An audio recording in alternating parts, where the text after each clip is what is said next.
Hello, good evening everybody. So we are doing Punjab PCS Current Affairs series. तो इससे पहले हमारे 6 lectures हो चुके हैं Punjab PCS current affair series के। Today's is our 7th lecture और इन लेक्चर्स में हम जो पीडीएफ हैं ये सारी civil with Aakash Telegram channel पे अवेलेबल हैं। और एक जो बच्चे कह रहे थे कि भाई पीसीएस को लेके नोट्स का हमारा थोड़ा इशू आ रहा है कि नोट्स को कैसे कंसोलिडेट करें, कैसे बनाएं। If you are facing that issue, then we have mains brain box notes for you for Punjab PCS mains। इसमें पूरे के पूरे मेंस के सिलेबस को पॉइंट फॉर्मेट में पूरे फैक्ट डाटा एग्जांपल के साथ मेंशन किया हुआ है। इफ यू वाना कि भाई मेरा टाइम वेस्ट ना हो, आपका मान लो हिस्ट्री का टॉपिक है वो अच्छे से नहीं हुआ है, मान लो आपका आईआर अच्छे से नहीं हुआ है, गवर्नेंस नहीं हुआ है, सिक्योरिटी स्टैट्स, तो ये सारे नोट्स इन बुक्स में हैं। ये 10-12 बुक्स हैं, आप इनको लेके अपना टाइम सेव कर सकते हो और इससे आपको कॉन्फिडेंस भी आ जाएगा कि whether I am on the right track और not. Now let's discuss about and you can mention on this given number if you wanna get these notes. अब जो हम कर रहे थे डिस्कस, आज कल हमने टॉपिक डिस्कस किया था ग्लोबल साउथ वाला। Now let's discuss about a very important topic जो पेपर में आ सकता है आईआर में, वो है मिनी लेटरल्स को लेके। अब उसको डिस्कस करते हैं कि आजकल दुनिया में मिनी लेटरल ऑर्गेनाइजेशंस बड़ी बढ़ रही हैं। अब पहले ये पढ़ते हैं कि जो मिनी लेटरल्स हैं ये है कि बड़ी आजकल ग्रुपिंग्स यूनिवर्सल लेवल पे नहीं है। मतलब पहले यूएन हुआ करती थी, डब्ल्यूटीओ, वर्ल्ड बैंक, आईएमएफ। आजकल जो ग्रुपिंग्स हैं वो बड़ी क्या हैं, छोटे लेवल पे हैं। That is called as mini laterals. अब ये मिनी लेटरल का अब मान लो क्वेश्चन आता है तो एटलीस्ट आपको ये तो पता ना कि क्या होती है मिनी लेटरल्स। तो पहला इसमें 2 कीवर्ड हैं। Mini laterals are informal. Informal मतलब जैसे मान लो कोई ऑर्गेनाइजेशन है, उसमें फॉर्मेलिटी होती है, उनका ऑर्गेनाइजेशन का सेक्रेटरिएट होगा, उसका फॉर्मल प्रोसीजर होगा। बट ये जो मिनी लेटरल्स होती हैं ये इनफॉर्मल होती हैं और इसमें 3 से 4 स्टेट्स होती हैं। बड़ा ही टारगेटेड ग्रुप होता है। इनका पर्पस होता है टू अचीव दैट टारगेट, ताकि ये स्पेसिफिक थ्रेट, कंटिजेंसी और सिक्योरिटी इशू को रिजॉल्व करने के लिए बनी है और ये बहुत ही लिमिटेड टाइम पीरियड के लिए होती हैं। तो जो आपकी मिनी लेटरल्स हैं इनका टाइम पीरियड लिमिटेड होता है, लिमिटेड गोल होता है और इनफॉर्मल होती हैं।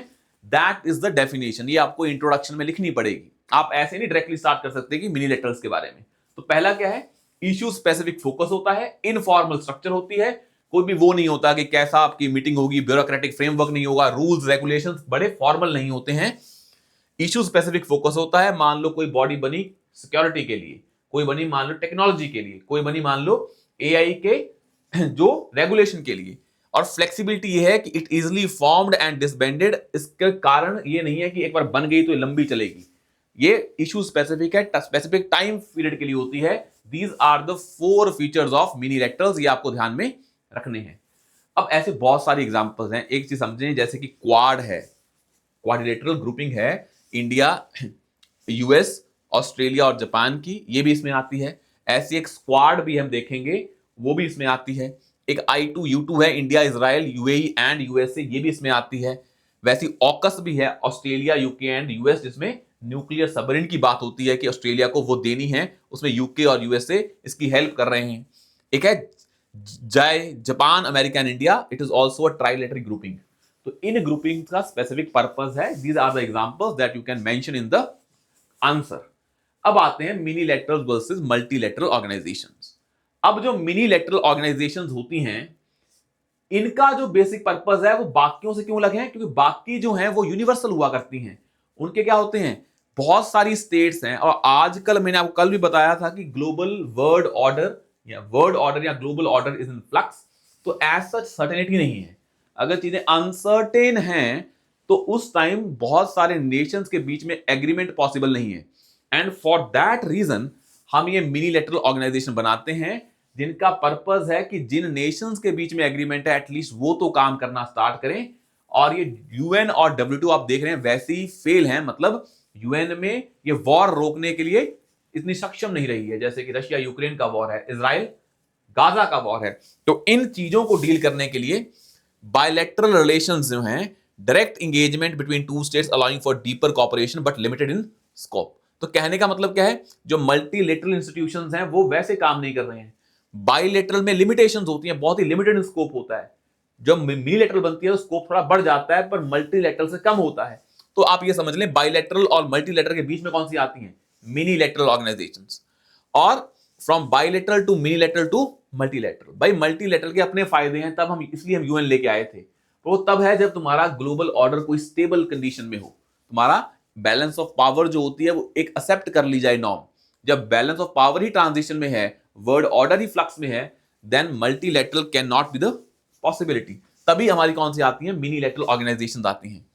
अब इसका फायदा क्या है मिनीलैटरल्स का? इसमें कंसेंसस बहुत इजी होता है, बिकॉज कम नेशंस हैं, एक स्पेसिफिक इशू के लिए आए हैं। मान लो इंडिया और यूएस का ट्रेड को लेके इतना ज्यादा कंसेंसस नहीं है, पर मान लो सिक्योरिटी को लेके ज्यादा है इंडो पैसिफिक में, तो एटलीस्ट इंडो पैसिफिक में इंडिया और यूएसए क्वाड के थ्रू कोऑपरेट कर सकते हैं। Consensus building is easier in this case. Speed of decision making is fast. अगर कंसेंसस पॉसिबल है, कम नेशंस हैं, तो ज्यादा डिस्प्यूट भी नहीं आएंगे, तो speed of decision making is fast in these organisations. Flexibility तो है ही है, और शेयर्ड इंटरेस्ट क्या है? Members are typically united by strong common interest of threat या मेकिंग। अगर टेक्नोलॉजी है, थ्रेट है, उसके कारण शेयर्ड इंटरेस्ट है। वो तो मल्टीलैटरल में भी होते हैं, बाइलैटरल में भी होते हैं। मिनीलैटरल में बस ये है कि थोड़ी कम कंट्रीज जो हैं 3 या 4 होंगी, 2 नहीं होंगी, और 3 और 4 अच्छे से काम कर सकती हैं। यही इसके फीचर्स हैं। इसका राइज क्यों हो रहा है, पहले चीज समझें। पहला है फेलियर ऑफ मल्टीलैटरल ऑर्गेनाइजेशन, इसलिए इसका राइज हो रहा है। देयर आर सर्टेन रीजंस कि क्यों ये फेल हो रही हैं, कैसे ये फेल हो रही हैं। For example, United nation security council में विटो पावर है कि इनके पास P5 नेशन के पास। अब जब रशिया और यूएसए खुद ही के हैं, डिस्प्यूटेड हैं, डिस्प्यूट चल रहे हैं उनके बीच में, तो फिर उनमें वीटो पावर को लेके काम होता है, तो अच्छे से काम नहीं कर पाती कौन? United nation security council. और जो ये स्ट्रक्चर्स बनी हैं, कहते हैं ये पोस्ट वर्ल्ड वॉर, मतलब वर्ल्ड वॉर 2 के बाद बनी है। अब उस टाइम पे नेशंस का जो पावर स्ट्रक्चर था, मान लो इंडिया की पावर उस टाइम कम थी, अब ज्यादा है, तो ये स्ट्रक्चर्स बनी है बहुत पहले बनी है, उस टाइम के वर्ल्ड ऑर्डर के हिसाब से बनी है, आज के वर्ल्ड ऑर्डर के हिसाब से नहीं बनी है। That's why these structures are outdated structures.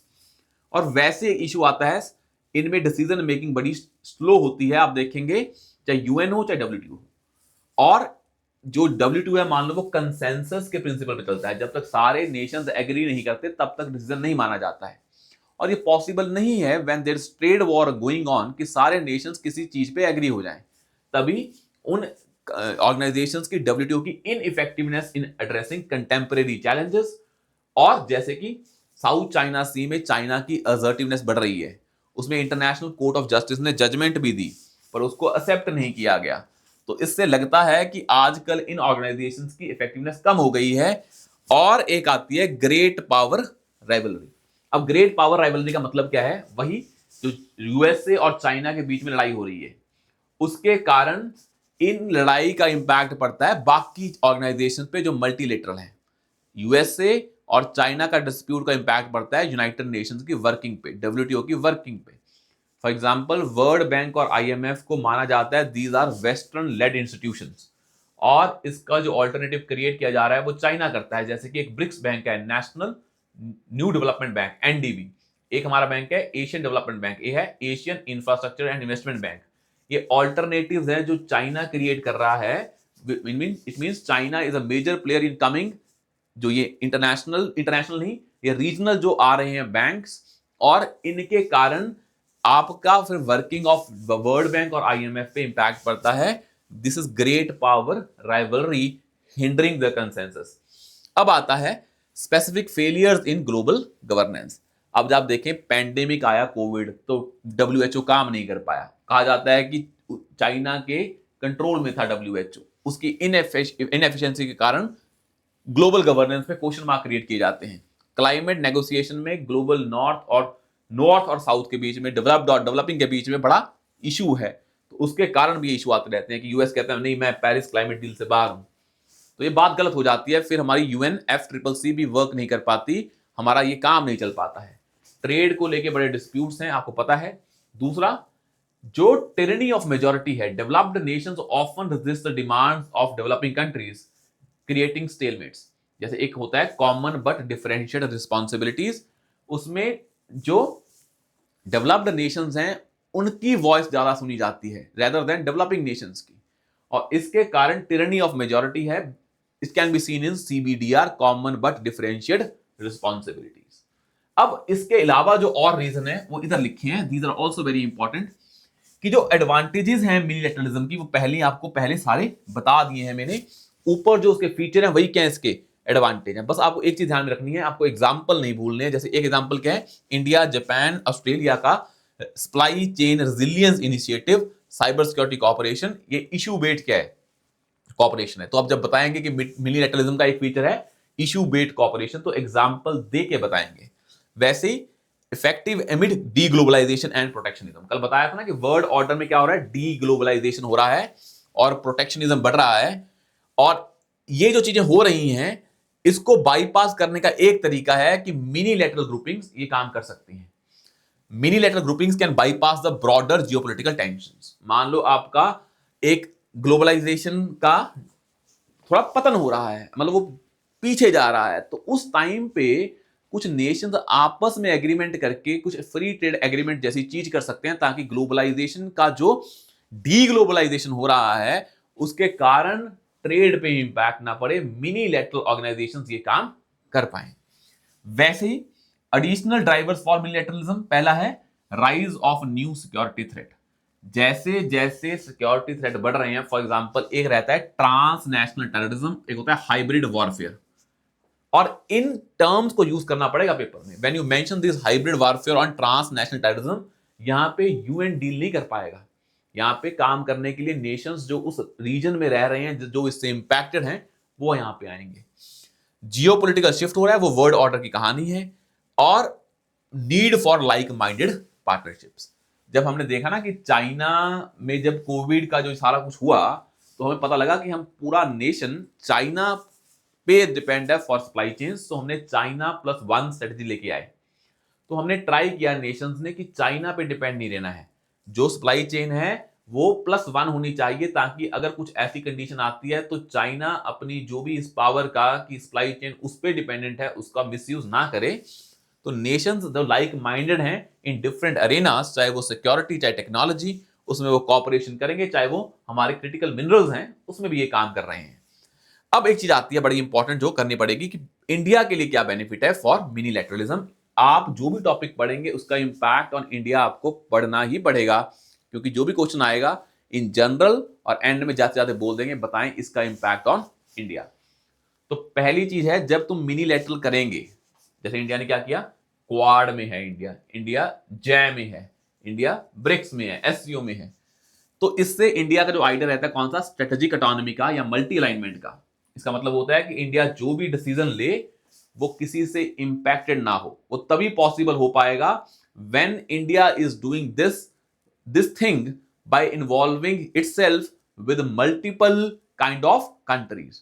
तो इंडिया किसी एक कंट्री पे डिपेंड नहीं होगा, India will not put all eggs in one basket. तो डाइवर्सिफिकेशन ऑफ द इंटरेस्ट करने से, चाहे वो क्वाड हो, एससीओ हो, यहां पे यूएसए है, यहां पे चाइना है, इट शोज कि इंडिया के पास ऑटोनॉमी ज्यादा है, बिकॉज इससे लिवरेज ज्यादा मिलती है। अगर आप एक कंट्री पे डिपेंड रहेंगे then that country can use you. That is the funda कि हम स्ट्रेटेजिक ऑटोनॉमी, जो हमारा गोल है, हमारा गोल होता है कि हमें जो भी डिसीजन लेने हैं ऑटोनॉमस लेने हैं, वो मिनीलैटरलिज्म वाला आइडिया उसको प्रमोट कर सकता है।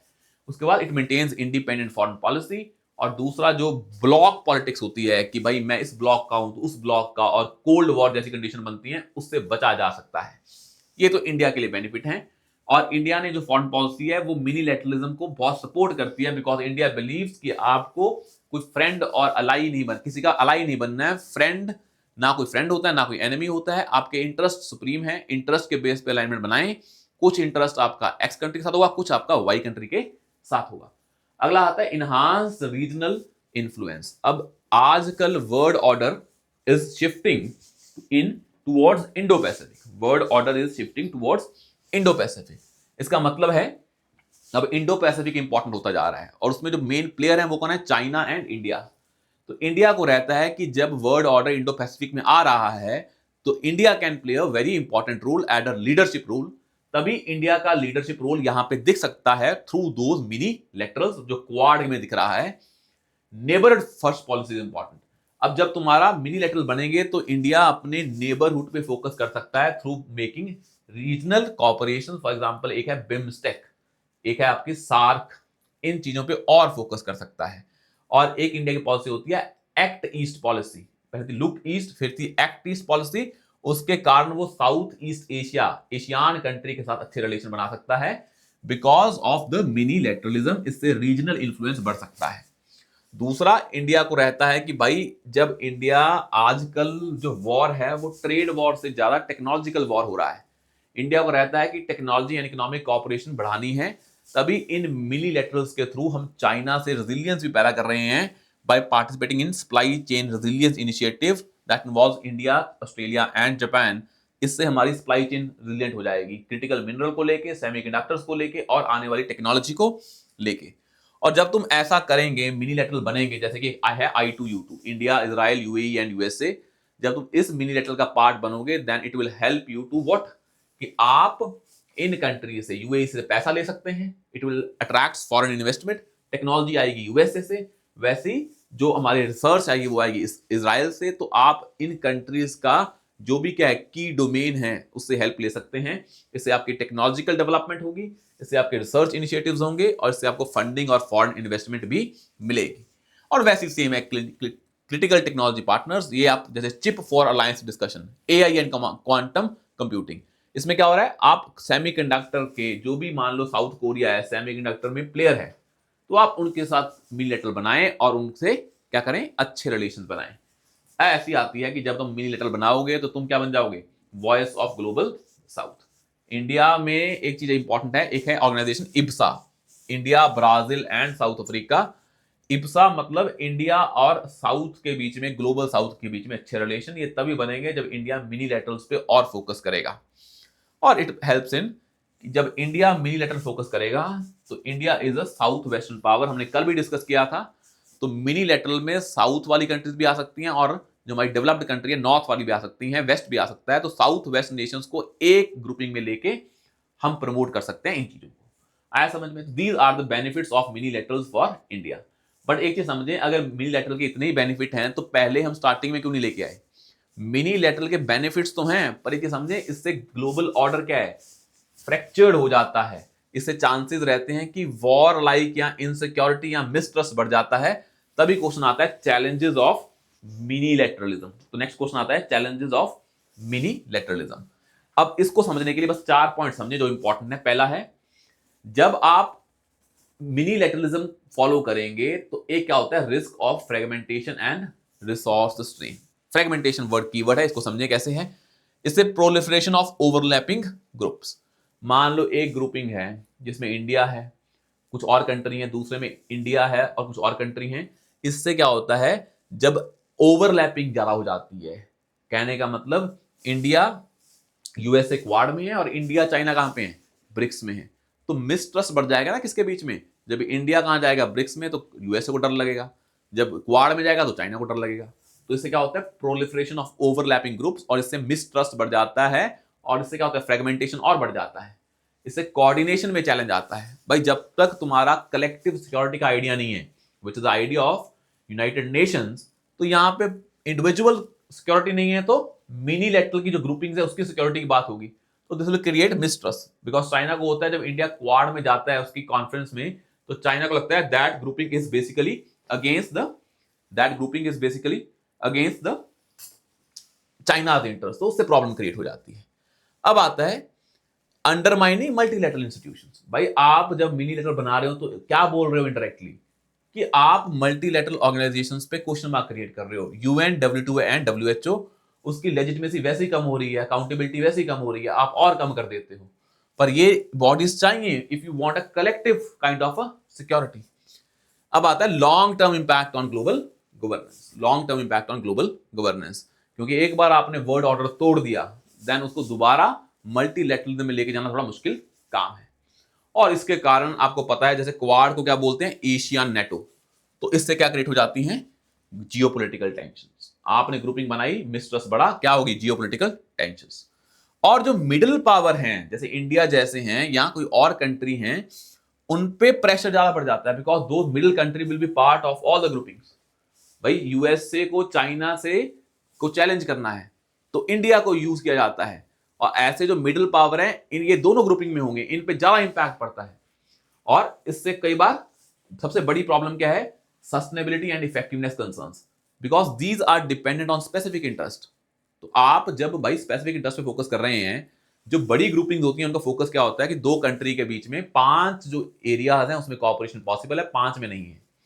तो जब 5 में पॉसिबल होती है वो ट्राई कर देती है, जिसमें 5 में पॉसिबल नहीं भी है, दीज जो इश्यूज हैं that also become the part of consensus, because ये होता है कि 5 अच्छी बातें हैं तो 5 बुरी को थोड़ा एडजस्ट कर लेते हैं, पर यहां मिनीलैटरल में ऐसा पॉसिबल नहीं है। तो यहां पे क्या है, इसमें डिपेंडेंस ऑन स्पेसिफिक इंटरेस्ट के कारण इशू आता है, तो ये सस्टेनेबल मॉडल नहीं है। तो you have to write this 5 points. और दूसरा, जब आप मिनीलैटरल बनाएंगे तो इंडो पैसिफिक में एक आइडिया है एशियान सेंट्रलिटी का। मतलब ये है कि जो इंडो पैसिफिक है इसमें एशियन नेशन को सेंटर माना जाता है, because they are the basically उस एरिया में उनका से ज्यादा है। तो हम बाहर वाली किसी पावर को, चाहे वो चाइना हो, चाहे वो यूएस हो, चाहे वो इंडिया, इंडिया कहता है कि एशियन की बात को सुनना है। अब जब तुम ग्रुपिंग बना रहे हो मिनीलैटरल, जैसे कि ऑकस बनाया ऑस्ट्रेलिया, यूके एंड यूएसए, तो बाहर वाले प्लेयर एंटर हो रहे हैं, तो एशियान की सेंट्रलिटी कम हो रही है, दैट विल क्रिएट कंसर्न। और this is a concern for smaller nation, because they will be used as a tool to promote the interest of जो हमारे पावरफुल नेशंस हैं। Smaller states may view this exclusive grouping as threat to their sovereignty. ये बड़ा issue है, क्योंकि आप देखेंगे जब आप मान लो कोई ग्रुपिंग बनाई, उसमें एक स्मॉल नेशन है, उसका वैसे ही से नहीं है, और वो दोनों ग्रुपिंग का पार्ट है, एक में यूएसए का, एक का चाइना का, तो इससे क्या हो जाता है, बहुत ज्यादा जियोपॉलिटिकल टेंशंस तो है ही है, साथ में कंसर्न फॉर स्मॉलर नेशन है। या वही पॉइंट है कि it is a basically pressure on middle power या small nations on same logic. अब देखें, जब हम मिनीलैटरल की बात कर रहे हैं तो अब किया क्या जाए, तो एक चीज समझ लें, as India should embrace the concept of minilateralism along with multilateralism.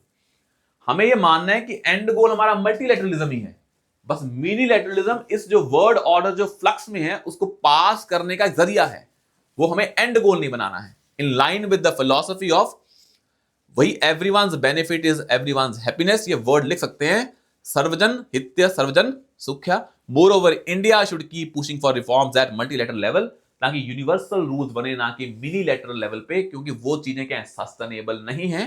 तो आप बता सकते हैं कि मिनीलैटरलिज्म इसलिए आया है, ये है उसका मतलब, ये है फायदे इंडिया के लिए, ये फायदे, ये है उसमें चैलेंज।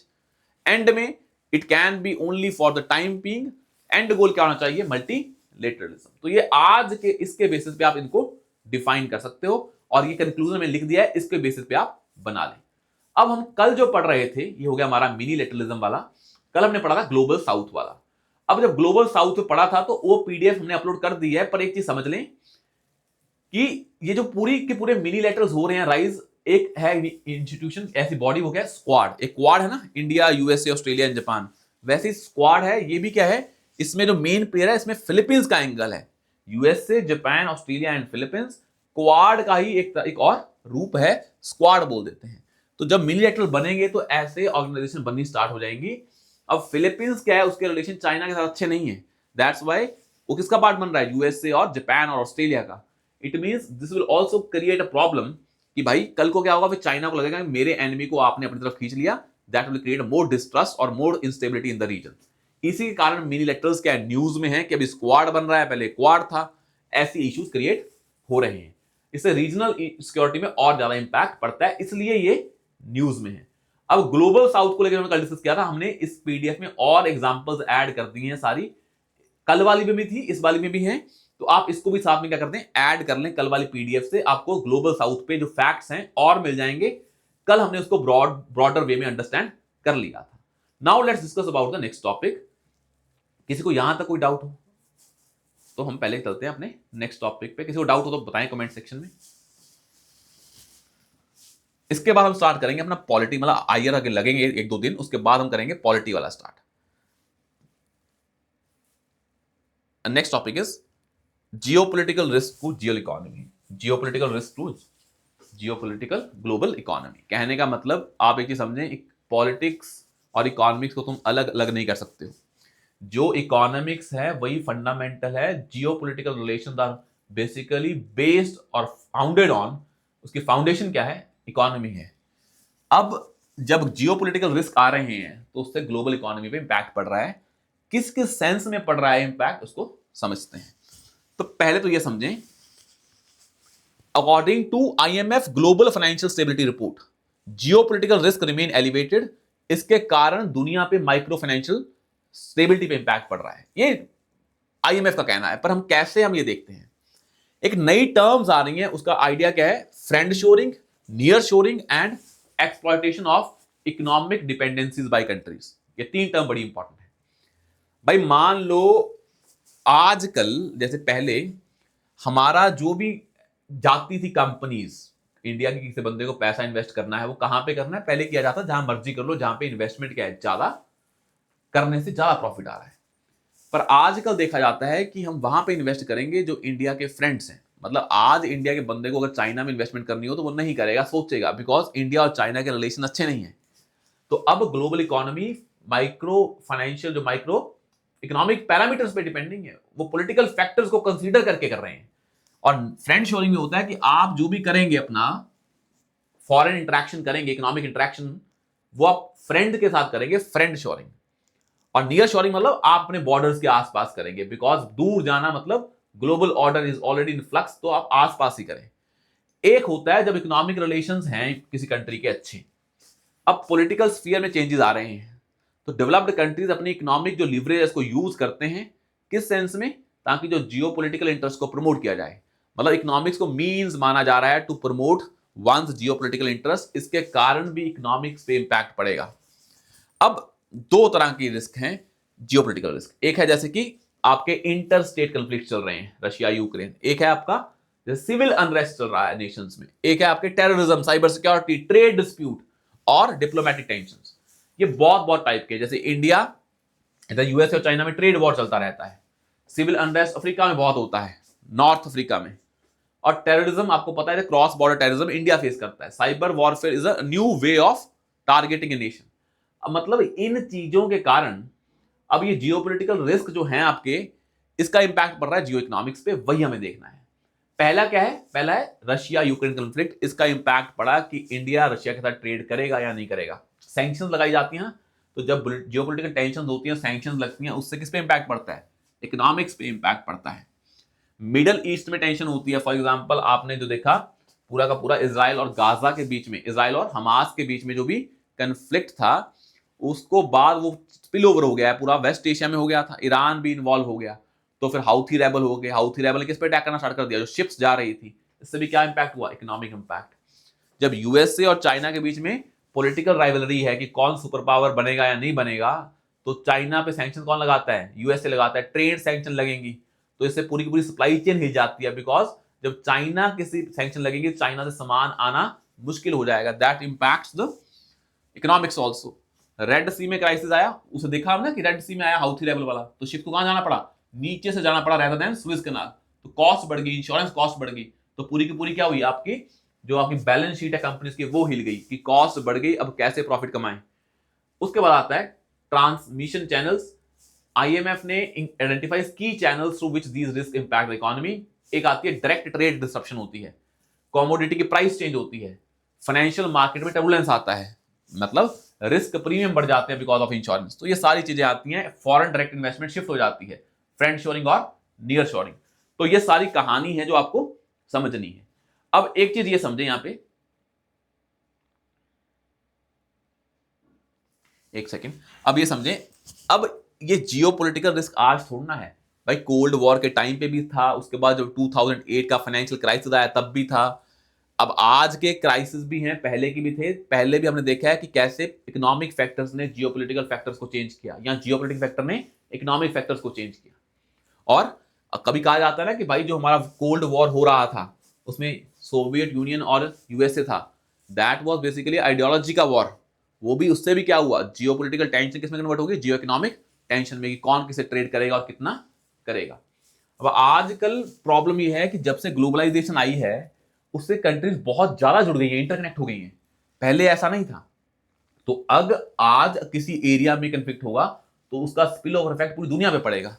और इंटरकनेक्टेड क्या है हमारी ग्लोबल इकोनॉमी, सप्लाई चेन क्या है, बिल्कुल ही ज्यादा इंटीग्रेटेड है, वल्नरेबिलिटी बहुत ज्यादा है। देखा हमने, कोविड आया तो पंगा बढ़ गया।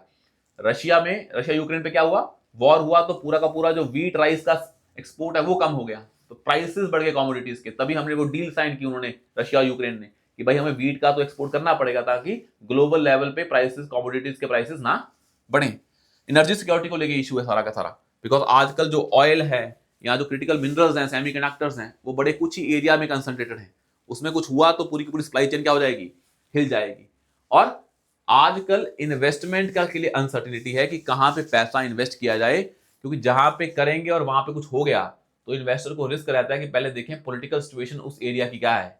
तो आजकल सप्लाई चेन इकोनॉमिक फैक्टर्स पे कम है, बट पॉलिटिकल फैक्टर पे ज्यादा है कि वहां पे वो सेफ है कि नहीं है। आजकल इंटरेस्ट या इनकम प्लस सेफ्टी को देख के ही क्या सप्लाई चेन को डिसाइड किया जाता है कि आपकी इंडस्ट्री कहां पे लोकेट होगी। पूरा लॉजिस्टिक सेक्टर वैसे ही ट्राई किया जाता है। तो this is all about the impact of geopolitic risk to global economy. इस पे क्वेश्चन आ सकता है 500%, ये भी करना पड़ेगा। अब इसको दिखा देते हैं आपको क्या क्या है। पहला है trade weaponisation. The first one is trade weaponisation. Just give me a second. ठीक है, तो कहने का मतलब क्या है, trade weaponisation, the strategic use of trade policies and tools as a foreign policy. कि आजकल टैरिफ लगाया जाता है, ये चीजें की जाती हैं। एनर्जी सिक्योरिटी में डिसरप्शन आ रही है, वो कहानी हमने सारी पढ़ रही है, सप्लाई शॉक्स। और उसके बाद क्या आती है, एक्टिव कॉन्फ्लिक्ट्स इन जो हमारे चल रहे हैं, रशिया यूक्रेन और गाजा वाले। सप्लाई चेन में फ्रेगमेंटेशन है because of tech dependency, critical resources and strategies, same cyber warfare and same financial market volatility. तो वही 4 फैक्टर जो हमने ऊपर डिस्कस किए हैं, इसको यहां पे डिटेल में दिया हुआ है। तो these are the geopolitical risk to global economy, ये आपको ध्यान में रखने हैं। आया समझ में? तो we will start with the next topic tomorrow. Thank you so much.